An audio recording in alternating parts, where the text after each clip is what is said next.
Bom dia, queridos e amados irmãos, mais um dia nesta quinta-feira, estamos aqui juntos para estudar a palavra de Deus. Estamos nessa semana estudando a lição de número 8, que traz o tema Além da Aliança. E hoje, nesta quinta-feira, dia 20 de maio, o tema que nós vamos estudar hoje aqui relacionado ao tema semanal é uma conjunção condicional, a conjunção se.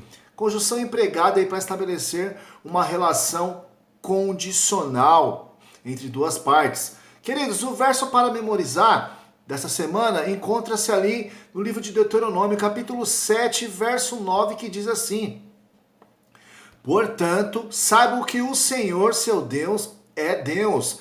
Ele é o Deus fiel que guarda a aliança e a misericórdia até 1000 gerações aos que o amam e cumprem os seus mandamentos. Queridos, essa conjunção que traz o tema dessa semana aqui de quinta-feira, se ela não é uma conjunção condicional relacionado à graça, à salvação. A graça de Deus dada, ao povo de Israel e dada a nós hoje, ela é imerecida e incondicional. Não merecemos a salvação, não merecemos a graça de Deus, e Ele não nos impõe uma condição para recebê-la. Não há nada que possamos fazer para receber essa salvação. Estávamos condenados à morte eterna, porque o salário do pecado é a morte, segundo Romanos 6:23, e a morte eterna. Porém, queridos, as promessas da aliança, elas são condicionais. As mesmas requer dos seus filhos obediência. E essa obediência prepara o nosso coração para receber as promessas de Deus, dentre as quais desfrutar do seu caráter de amor de maneira pessoal, pessoalmente, assim como os nossos pais Adão e Eva um dia desfrutaram ali no Éden, quando nós obedecemos os mandamentos do Senhor, isso não será empregado para nos justificar. Nós somos salvos pela graça mediante a fé, mas a obediência à lei de Deus acaba refletindo em nós o seu caráter, e esse forjar de caráter irá nos preparar para receber as suas promessas, dentre as quais a principal é um dia morar eternamente com o nosso Senhor. Tem aqui alguns textos bíblicos para a gente refletir em relação a esse assunto. Lá em Gênesis capítulo 18, verso 19, diz assim: Porque eu o tenho conhecido, e sei que ele há de ordenar a seus filhos e a sua casa depois dele, para que guardem o caminho do Senhor, para agir com justiça e juízo, para que o Senhor faça vir sobre Abraão o que acerca dele tem falado. Aqui Deus dando uma instrução a Isaac, para que ele pudesse ordenar aos seus filhos, ensinar aos seus filhos os mandamentos do Senhor, para que as promessas a qual Deus tinha feito para Abraão se cumprisse. Deus aqui então ratifica a promessa feita a Abraão, na condição de que seus filhos, seus netos, ensinado por ele, guardem os mandamentos do Senhor, e a promessa feita a Abraão viesse a se cumprir. Lá, outro texto também, em Gênesis capítulo 26, verso 4 e 5, dá continuidade a esse raciocínio e diz assim, Gênesis 26, verso 4 e 5, nós lemos esse texto aqui na lição de ontem. E multiplicarei a tua descendência como as estrelas dos céus, e darei à tua descendência todas estas terras, e por meio delas serão benditas todas as nações da terra. Porquanto Abraão obedeceu a minha voz, guardou o meu mandamento, os meus preceitos, os meus estatutos e as minhas leis. Queridos, nós vemos aqui então que Abraão obedeceu a voz do Senhor. Abraão obedeceu os mandamentos do Senhor. E, evidentemente, a descendência de Abraão deveria imitá-lo, deveria fazer a mesma coisa. Fato isso, que lá no livro de João, Evangelho de João, capítulo 8, verso 39, Jesus ratifica essa ideia, trazendo aqueles que estavam o indagando ali e se auto-intitulando filhos de Abraão. Abre a sua Bíblia, João 8, 39, diz assim: responderam e disseram-lhe: nosso pai é Abraão. Jesus disse-lhe: se fosses filhos de Abraão, fareis as obras de Abraão. Assim nós também, se nós somos filhos de Abraão pela fé, devemos praticar as mesmas obras de Abraão, no tocante à obediência à lei de Deus. Queridos, Deus reconheceu abertamente a fiel obediência de Abraão aos seus mandamentos, preceitos, estatutos e leis, conforme nós lemos aí em Gênesis 26, verso 5. Ele esperava esse estilo de vida de seus parceiros humanos na aliança.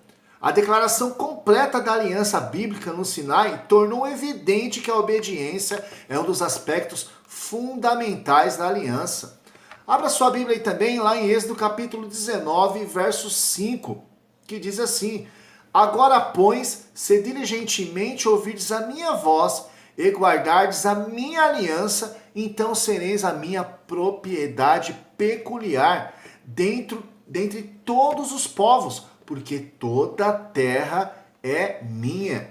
Você percebe aqui a conjunção condicional se, agora pois, se diligentemente ouvirdes a minha voz. Outro texto que você vai ver essa conjunção aqui relacionada sempre às promessas de Deus.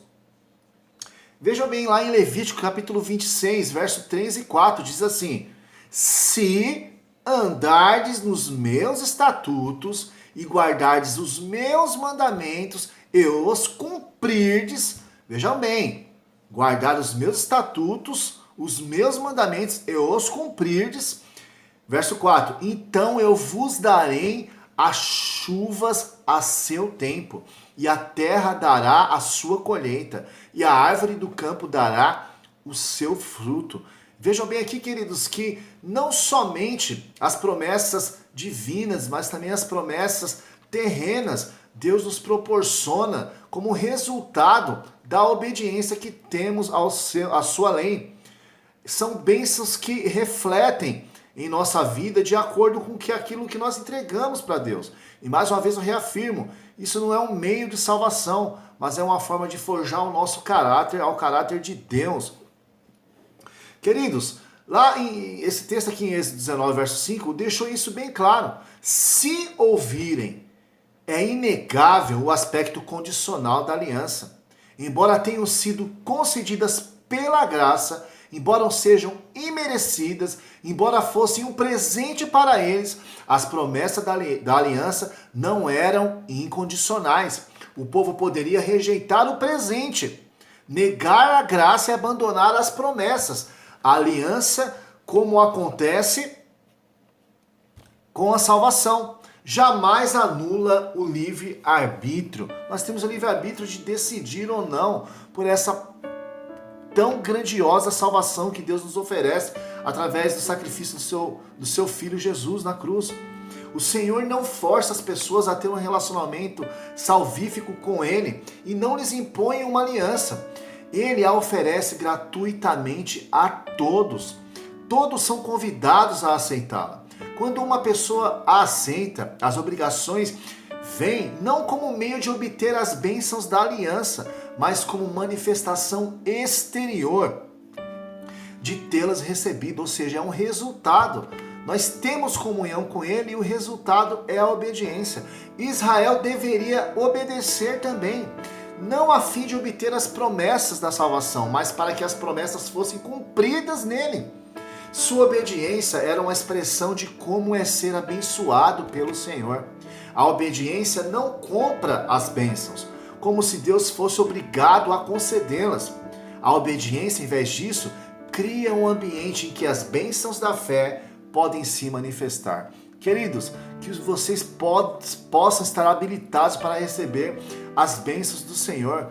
Todavia, devemos atentar para os mínimos detalhes que cercam a nossa vida. São bênçãos de Deus, são graças de Deus, como o ar que respiramos, o alimento que recebemos em nossa mesa, a saúde dos nossos familiares, a nossa saúde, né? O poder e o privilégio de poder andar, de poder falar, escutar, enxergar, tudo isso são manifestações de graças do Senhor. Que você possa reconhecer todas as benesses e as bênçãos de Deus em sua vida, para que você venha criar em seu coração um coração grato e assim estabelecer uma comunhão plena com o Senhor. Tenha hoje um dia abençoado, tenha hoje um dia na presença de Deus, essa lição, a última lição dessa semana, que você possa usufruir o máximo das bênçãos de Deus. Fique com Deus, um forte abraço, que o Senhor Jesus possa abençoar a sua vida poderosamente, em nome do Senhor Jesus. Muito obrigado e tchau!